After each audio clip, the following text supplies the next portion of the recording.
बहुत स्वागत व्यूअर्स आप सभी का एक बार फिर। आप देख रहे हैं आपका प्रोग्राम कहानी कुर्सी की। मैं सौरभ आपके साथ। मेहमान हमारे साथ हैं समीर चौगांवकर साहब, रोहन दुआ हमारे साथ आए हुए हैं, आज विजय त्रिवेदी जी, हर्षवर्धन त्रिपाठी जी हैं। हमने बाबा का वोट, राहुल गांधी गए, राहुल गांधी क्यों अलीगढ़ हाथरस ही गए, वहीं उन सीटों पर जहां बीजेपी जीती, लगी हुई सारी सीटें जहां सपा जीती, उनके साथी जीते, वहां वो नहीं गए, इस पर हमने बात की। और ये बड़ी खुलकर चर्चा हुई कि हर नेता को लगता है कि बाबा के पास एक वोट है, बाबा के पास, और इस बाबा के पास खासकर पिछड़ों का, दलितों का वोट है, और उसको हम नाराज नहीं कर सकते। आज भी इतना बड़ा हादसा होने के बाद भी हाँ, ऐसे कुछ लोग हैं जिनका ये भ्रम टूट गया कि बाबा कोई चमत्कार करता है या बाबा कोई भगवान है, लेकिन बहुत से लोग अभी भी ऐसे हैं जो मानते हैं कि भाई जिन्होंने ये कहा कि भाई 121 लोग मर गए लेकिन बाकी इतने लाखों बच गए, ये भी तो बाबा नहीं, बाबा की कहीं कमाल है, बाबा का चमत्कार है। तो अभी भी वो लोग हैं, और वो लोग वोट की शक्ल में दिखते हैं सब नेताओं को, इसलिए सब वहां कतार लगा के जाते हैं। इसलिए ना योगी जी कुछ बोल रहे हैं, ना उनकी पुलिस इस बाबा के खिलाफ कुछ कर रही है, ना राहुल गांधी बाबा पर बोल रहे हैं, ना अखिलेश यादव बाबा पर बोल रहे हैं। ये आज की बड़ी दुखद सच्चाई है। लेकिन अब हम जरा उत्तर प्रदेश की राजनीति को एनालाइज करें कि ये जो जातियां मैंने आपको बताई पिछड़ी, ये इस बार कहां गई वोट में, किसके पास गई? ये सारा वोट बैंक वो था जो, और इस इलाके में खासकर जो जाता बसपा को जाता, पश्चिमी उत्तर प्रदेश में, ये बसपा को नहीं गया इस बार। मैं आपको एक नगीना का उदाहरण बताना चाहता हूं जहां से चंद्रशेखर आजाद जीत गए। हमारे मेहमानों को ले लें जरा स्क्रीन पर। नगीना में कमाल हुआ। चंद्रशेखर आजाद निर्दलीय, उनकी पार्टी है लेकिन किसी अलाइन नहीं, वहां निर्दलीय समझिए, किसी के साथ अलाइन नहीं थे, एनडीए के साथ तो हो नहीं सकते और इनके साथ नहीं थे, अखिलेश यादव और कांग्रेस पार्टी के साथ। राजनीति 1 लाख से तो बोला ही मत कीजिए, 1 लाख से ज्यादा वोट से जीते। क्या बोले? राजनेताओं के लिए हो नहीं सकते तो बोला ही मत कीजिए। वो तो कुछ भी 1 लाख से जीत गए वो, बिल्कुल 1 लाख से जीत गए। दूसरे नंबर पर भाजपा, तीसरे नंबर पर सपा, चौथे नंबर पर बसपा।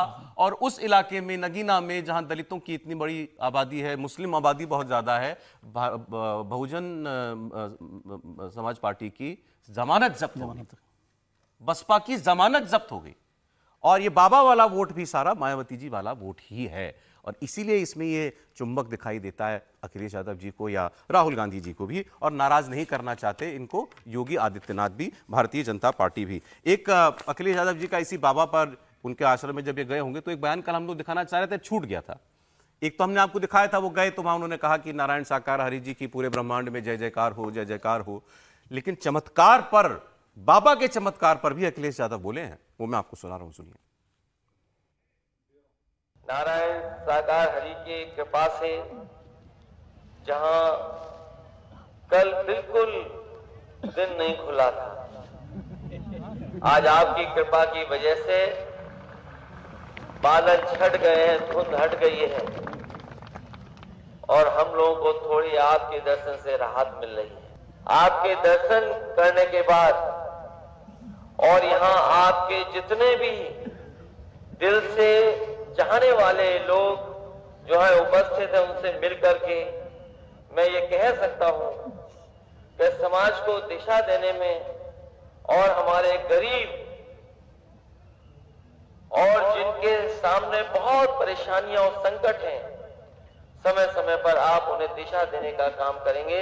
इससे हमारे न केवल समाज का बल्कि पूरे के पूरे मनुष्य लोगों का भला होने जा रहा है। अखिलेश जी के सामने चमत्कार किया बाबा ने, वो कह रहे हैं बादल छट गए।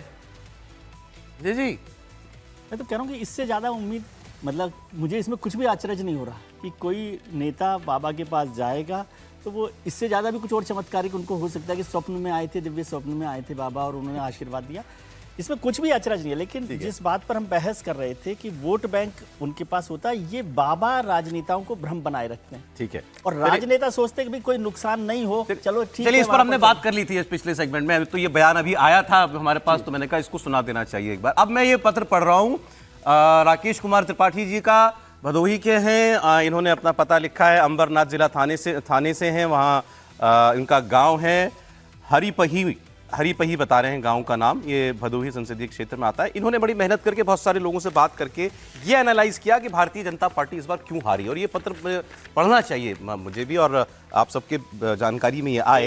एक से एक पॉइंट वाइज इन्होंने बताया। ये भी अच्छा है कि टीवी में बरसों बाद कोई शो का एंकर वो किसी दर्शक की चिट्ठी पढ़ रहा है, बरसों बाद। हम इसको अब करेंगे, होना चाहिए, जमाने पहले हुआ करता था। ये हम अब परिपाटी बनाएंगे।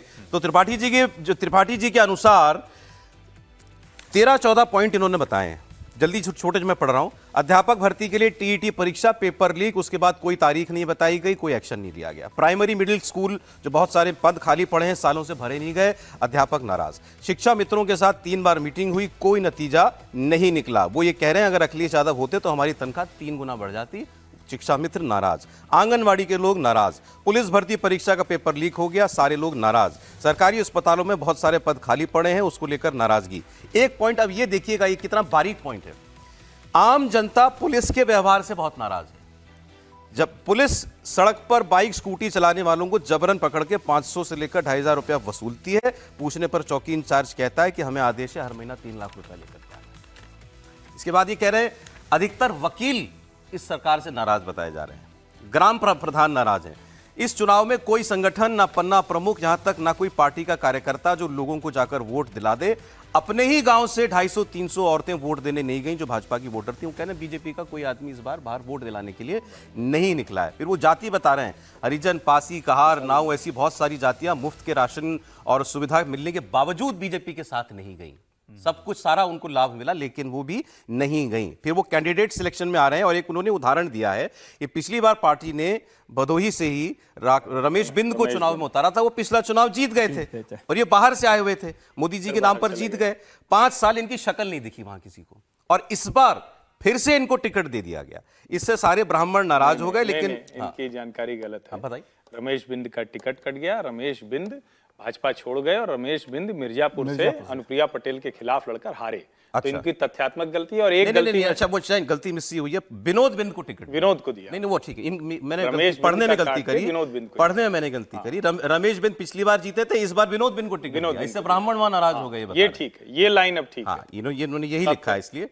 और उनको इसमें तो तथ्यात्मक गलती नहीं होगी। आगे कह रहे हैं कि अयोध्या की सीट के बारे में जानकारी मिली है कि वहां कोई व्यक्ति अपनी जमीन बिना डीएम के आदेश के बेच नहीं सकता। इस बात का बहुत फायदा विरोधियों ने उठाया और लोगों में जाकर इस बात के प्रति आक्रोश बढ़ाया। ये सारी बातें ये लिख रहे हैं ये, लेकिन साथ में इस बात की तारीफ कर रहे हैं कि मोदी और योगी सरकार की स्कीमें जमीन तक पहुंची हैं। लेकिन इसके बाद इन्होंने जो जितने ये कारण बताए हैं, ये वजह रही, ये मानते हैं बीजेपी की इस बार नाकामयाबी की उत्तर प्रदेश में, और ये चाह रहे हैं कि आप सभी पैनलिस्ट से भी इनका संवाद कभी हो पाए तो इसकी कोशिश हम लोग करेंगे। आप सहमत हैं इनके आकलन से? नहीं देखिए, मतलब जिसको हम कहेंगे, बहुत पहली बात तो बहुत धन्यवाद, आपने इतना कुछ लिखा। लेकिन ज्यादातर ये चर्चा वो है जो हर कोई कर रहा है। अब सब नाराज हैं तो भारतीय जनता पार्टी को 41% से अधिक मत कहां से मिला भाई? 2014 में 42% मिला था, इस बार 41.6 मिला है। 2019 में जरूर 49.56 मिला था। तो आप ये कह सकते हैं कि जिसको कहें कि जो बढ़ा वाला था वो थोड़ा कम हुआ, लेकिन 14 वाले पे है। बहुत सी बातें दुरुस्त हैं, लेकिन जैसे तथ्यात्मक एक और इसमें गलती है कि अखिलेश जी होते तो शिक्षा मित्र की सैलरी 3 गुना हो जाती। अखिलेश जी के समय से योगी जी के समय में शिक्षा मित्र की सैलरी बढ़ गई है। ये भी एक तथ्यात्मक जानकारी होनी चाहिए। वकील और ग्राम प्रधान वो किसी सरकार से सुखी नहीं होता है, ये इसको स्पष्ट जान लीजिए। किसी सरकार से ये प्रजाति ही ऐसी, विशेषकर वकील प्रजाति, हमारे ढेर सारे मित्र हैं, अभी इसके बाद सब फोन करेंगे तो बताएंगे, लेकिन ये लोग नाराज ही रहते हैं ये अलग अलग वजहों से। कुछ बातें दुरुस्त हैं कि आप जो पार्टी का संगठन है वो उस तरह से काम नहीं कर रहा था, लोगों को लग रहा था कि सब कुछ हो जाएगा। और एक जो बड़ी छोटी सी बात है लेकिन बड़ी महत्वपूर्ण बात है, पुलिसिया उत्पीड़न। लिखा है इन्होंने, ये मतलब मुझे लगता है पूरी चिट्ठी, मतलब मेरे नजरिए से, और बातें वो ठीक कह रहे हूं, बाकी आप लोग कहेंगे, पुलिसिया उत्पीड़न सचमुच एक बड़ी समस्या है, कोई सुनने को तैयार नहीं है। और ये एक ऐसी चीज है, चूंकि और बड़ी बड़ी चीजें योगी जी के राज में ठीक हुई हैं, सांगठनिक गुंडागर्दी, संस्थागत गुंडागर्दी वो खत्म हो गई है, माफिया अपराधी खत्म हो गए हैं, उस तरह से जमीन पे कब्जे नहीं होते। लेकिन जो सामान्य में रोज जो जा रहा है ना, उसको उससे क्या मतलब, गुंडा हो या ना, अगर उसकी जमीन पे फंस गया हो, बगल वाले से झगड़ा हो रहा है, कोई सुनने वाला नहीं, दूसरा राह चलते कोई रोक ले और उस तरह की चीजें हो, वो एक मुश्किल है। मुझे लगता है कि उस लिहाज से ये बात दुरुस्त। रोहन, आप यूपी घूमे पूरा, इन्होंने कुछ कारण बताए हैं, आपका एनालिसिस क्या है? नहीं देखिए, हर्षवर्धन जी के जो एनालिसिस है, विश्लेषण है, बहुत मजबूत है। लेकिन मैं आपको ये बताऊं कि सौरभ, ज़्यादातर केसेस में जब भी हम विश्लेषण करते हैं तो ये ज़रूर भूल जाते हैं कि बड़े बड़े दिग्गज नेता क्यों हारे। 7 मंत्री मोदी कैबिनेट के हारे, कौशल किशोर हो, स्मृति ईरानी हो, आप लोग बात कर रहे थे कि कितना वोट बैंक होता है साधुओं का या बाबाओं का। साध्वी निरंजन ज्योति फतेहपुर से भगवाधारी मोदी कैबिनेट में मंत्री, इकलौती मंत्री जो भगवा को पहन के खुद आती थी, वो अपने फतेहपुर से हार गई। तो 100% ने कहीं ना कहीं कास्ट कॉम्बिनेशन जो था ना, वो सपा को इस समय बहुत ज़्यादा फेवर कर रहा था और भाजपा ने सिर्फ प्रधानमंत्री के चेहरे पे चुनाव लड़ने की कोशिश करी, ये नहीं सोचा कि नीचे जो ग्राउंड पे है यूपी एक इकलौती एक ऐसी स्टेट है। देखिए, ये भी बस इसको हम चाहते हैं कि आप थोड़ा सा इसको डिटेल में जाएं, इसकी थोड़ी गहराई में जाना चाहिए।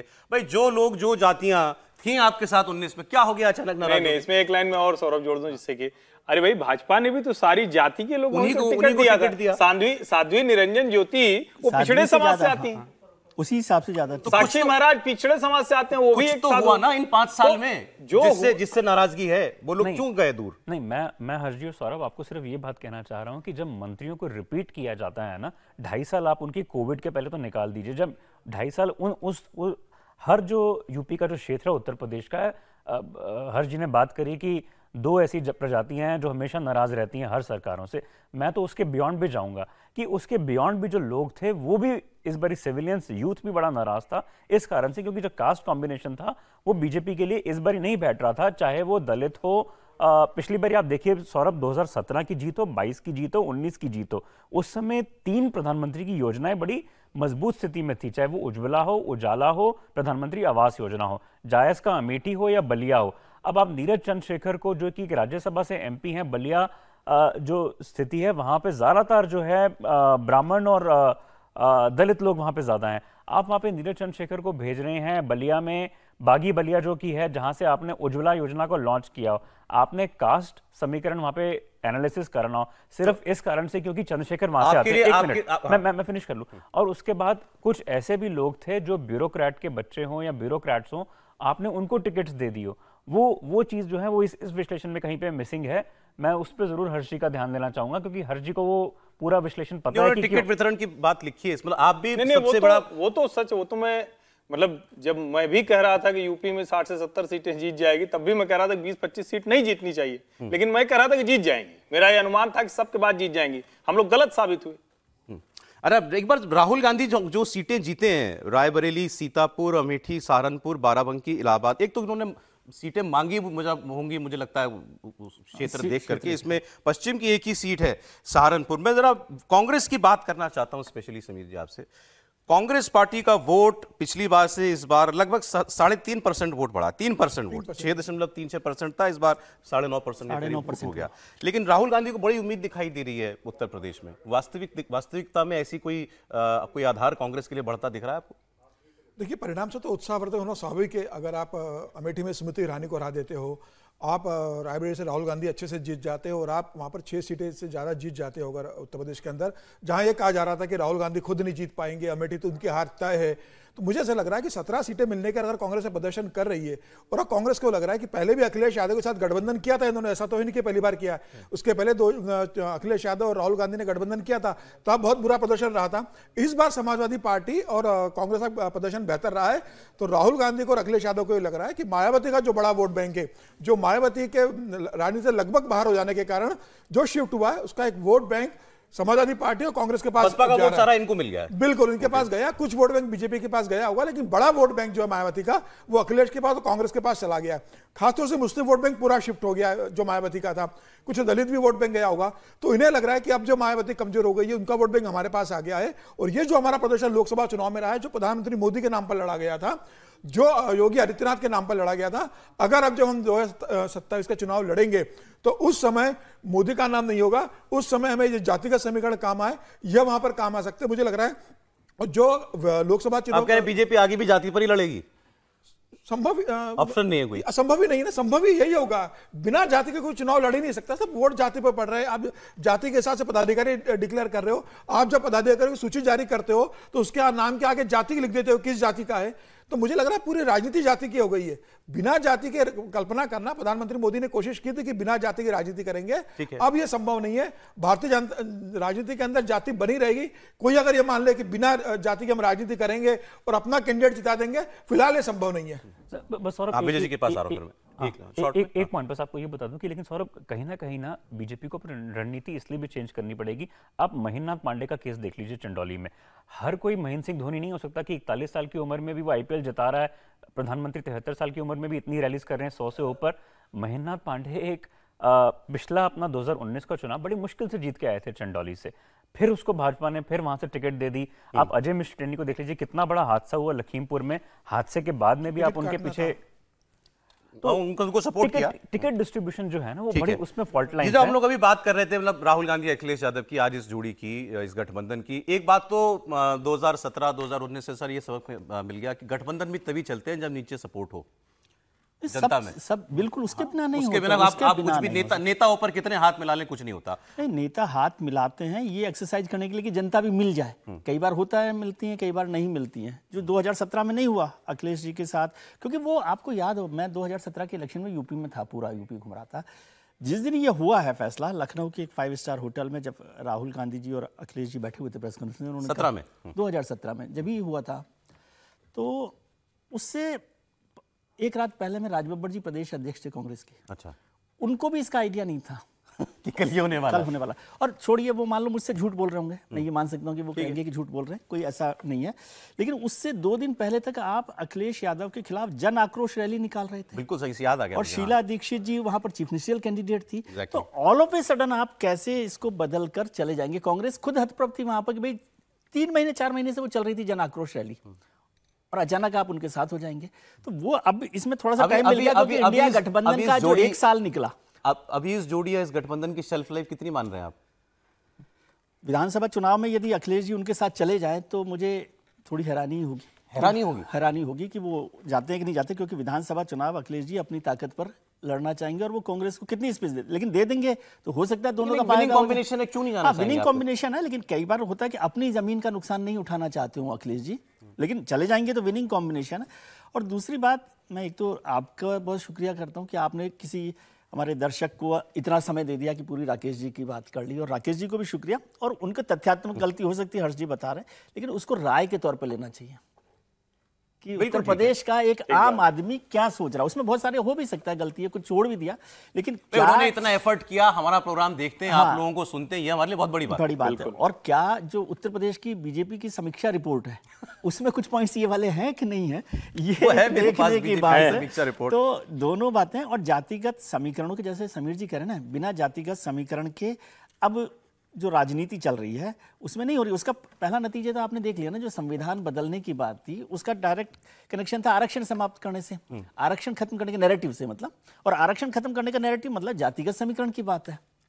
तो इसलिए अब कोई पार्टी इससे बच जाएगी ऐसा मुझे नहीं लगता। और ये अच्छी बात है कि कभी हम जातिगत समीकरणों को जब खुद करते हैं तो सोशल इंजीनियरिंग बोलते हैं, दूसरा करता है तो जातिगत राजनीति कहते हैं। तो दोनों बातों का बड़ा फर्क है, और अब राजनीति जो है इसके बिना नहीं चलेगी, ये सच्चाई। ये जोड़ी आगे चलेगी, एक सवाल। दूसरा, राहुल गांधी से यूपी में कुछ हो पाएगा और बड़ा? देखिए, मुझे लगता है कि अभी तो फिलहाल ऐसा कुछ नहीं है कि ये जोड़ी टूट जाएगी, लेकिन 27 तक कैसे चलेगी ये देखना चाहिए। अखिलेश यादव 22 का चुनाव हारे भले, लेकिन 111 सीटों पर पहुंच गए। उस वक्त कांग्रेस पार्टी की क्या दुर्दशा हुई, सिर्फ 2 सीटें जीते, फरिंदा और रामपुर खास। तो इसलिए यह भी समझना चाहिए कि ये जो ताकत अचानक आई है, और एक बात, मुसलमानों का वोट कांग्रेस की वजह से ही मिलेगा विधानसभा में भी, क्या ये बना रहेगा? क्या अखिलेश यादव उस पर काम नहीं करेंगे? और तीसरी जो सबसे महत्वपूर्ण बात है, राहुल गांधी अब अपने आप को कैसे देख रहे हैं? Exactly. क्या राहुल गांधी अब कांग्रेस पार्टी को यहां से सोचेंगे कि वो बड़ी हो, या वो कहेंगे ठीक है भाई 403 में से चलो हमको कुछ नहीं, दे दो, चलो 20 सीटें दे दो, 25 सीटें फिर 50 सीट लेकर 50 सीट दे दो, ऐसे मान जाएंगे क्या?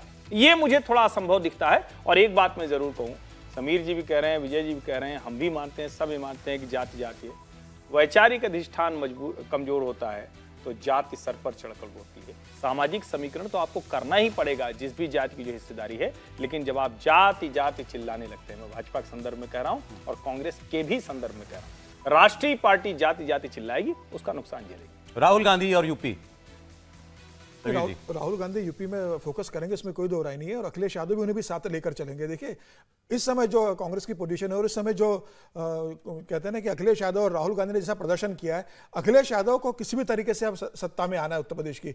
अखिलेश यादव जानते हैं कि इस प्रदर्शन के बाद 2024 के लोकसभा चुनाव प्रदर्शन के बाद अगर वो 2027 के उत्तर प्रदेश चुनाव में अगर प्रदर्शन बेहतर नहीं कर पाते तो उनके लिए बहुत मुश्किल होगा आने वाली राजनीति में। मैं तो ऐसे लोगों को मिला हूं जो कह रहे हैं अगर आज यूपी में चुनाव हो जाए तो बीजेपी को बहुत मुश्किल होने वाली है। इसमें कोई परिणाम उसी दिशा में दिखा रहे हो। लोकसभा चुनाव का अगर कैलकुलेट करोगे तो भारतीय जनता पार्टी के लिए बहुत आसान नहीं रहेगा, लेकिन अब भारतीय जनता पार्टी भी सचेत हो गई। ये परिणाम भारतीय जनता पार्टी के लिए एक झटका है, तो योगी भी इसको गंभीरता से लेंगे, प्रधानमंत्री मोदी गंभीरता से लेंगे, संघ और भाजपा का संगठन इसे गंभीरता से लेगा, और 2027 के लिए वो कोई ऐसी चीज छोड़ेगा नहीं कि जिससे उसे नुकसान हो। लेकिन अखिलेश यादव भी 2027 को एक गोल्डन चांस अपने लिए देखेंगे कि अब मुझे यहां से पीछे पलट कर नहीं जाना है। अगर मैं 37 सीटें लोकसभा में जीत सकता हूं तो 2027 में सरकार बना सकता हूं, और वो कांग्रेस को छोड़ेंगे नहीं। मुझे लग रहा है कांग्रेस को 50-55 सीटें जितनी उनकी लोकसभा सीटें आई उसके अनुपात में राहुल गांधी अखिलेश यादव को मुख्यमंत्री बनाने की कोशिश करेंगे। देखिए कांग्रेस तो मुख्यमंत्री बन ही नहीं सकती, ये तो मालूम है कि मतलब किसी भी स्थिति में कांग्रेस मुख्यमंत्री नहीं बनेगी। कांग्रेस का यह रहेगा कि भाई हमारे 2 विधायक थे, कम से कम 25 विधायक हो जाए, सरकार में जैसे झारखंड में शामिल होकर 1 मंत्री बन जाता है, बिहार में शामिल होकर 1 आध मंत्री बन जाता है, वैसे अखिलेश केस में शामिल होकर 2-5 मंत्री बन जाए। इससे ज्यादा राहुल बात थोड़ी दूर की है, दूर की कौड़ी है, लेकिन क्या अखिलेश यादव राहुल गांधी को प्रधानमंत्री बनाने के लिए साथ देंगे बाद में? देखिए प्रधानमंत्री बनेंगे तो मुझे लगता है राहुल गांधी बनेंगे। 99 सांसद उनके ही, अखिलेश यादव के 37 से। कभी भी विपक्ष में बड़ी पार्टी बनेगी तो कांग्रेस ही बनेगी, ऐसा कभी नहीं होगा। जोड़ी का भविष्य दिखता है आपको? बिल्कुल निश्चित रूप से रहेगा। दोनों की राजनीतिक मजबूरी भी है, भले ही पसंद नहीं करेंगे, लेकिन दोनों जानते हैं कि अगर उत्तर प्रदेश में अखिलेश को मुख्यमंत्री बनना है तो राहुल की मदद चाहिए, प्रियंका की मदद चाहिए, और राहुल गांधी को प्रधानमंत्री बनना है तो उत्तर प्रदेश में अखिलेश का साथ चाहिए। तो दोनों की राजनीतिक मजबूरी को साथ में जोड़कर रखेंगे। फैसला इतना आसान होने नहीं वाला। एक लाइन से जोड़ दूं जिससे और थोड़ा, राम मंदिर विवाद समाप्त हो चुका है। समाजवादी पार्टी का मुसलमान जो चुंबक जोड़ जो है ना, उसकी एक वजह वो भी थी, वो समाप्त हो चुका है। कांग्रेस के साथ मुसलमान जुड़ चुका है। बाकी समीक्षा आप लोग इस वक्त मुसलमान कांग्रेस, मैं कहता हूं बाकी समीक्षा आप लोग करते रहिए।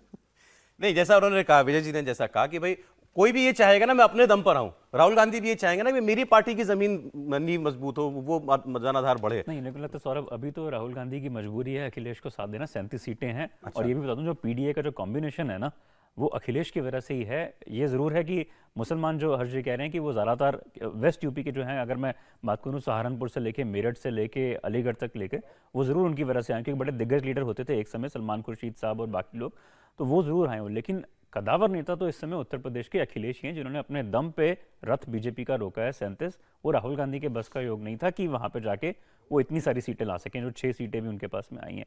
लेकिन जो 2027 की मैं आपको बता दूं कि जो बड़ा घमासान युद्ध होने वाला है ना सौरभ, वो उस समय अखिलेश यादव ये निर्णय कितना तय करते हैं कि कांग्रेस को कितनी सीटें दी जाती हैं। जिस तरीके से आपने देखा आम आदमी पार्टी ने पंजाब में ये निर्णय लिया कि वो बाकी जगह पे कोलिशन के तौर पर जरूर करेंगे, करेगी, वहां नहीं करेगी। हाँ, वहां नहीं करेगी।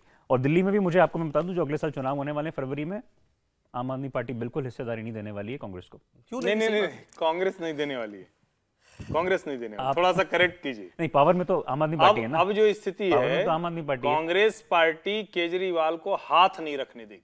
हो गया जो करना था उन्होंने कर लिया। और केजरीवाल जब उनकी, हमारे यहाँ देश में जो कहते हैं भैया चढ़ी बाजार है, तो जब चढ़ी बाजार थी तो केजरीवाल जी ने खूब मौज ली है राहुल गांधी और सबकी, कुछ छोड़ा नहीं। सोनिया जी राहुल जी के ऊपर फिर याद दिला दी, बेल नहीं मिल रही उनको, फिर तारीख पड़ गई है और कोई उनके साथ नहीं खड़ा है। बड़ा दुखद है। चर्चा भी नहीं कर रहे हैं, हम लोग भी नहीं कर पा रहे हैं चर्चा उनके बारे में। कैसे करेंगे? बड़ी बड़ी खबरें हैं, राहुल जी और अखिलेश जी की राजनीति है, तो केजरीवाल की राजनीति छोटी हो गई।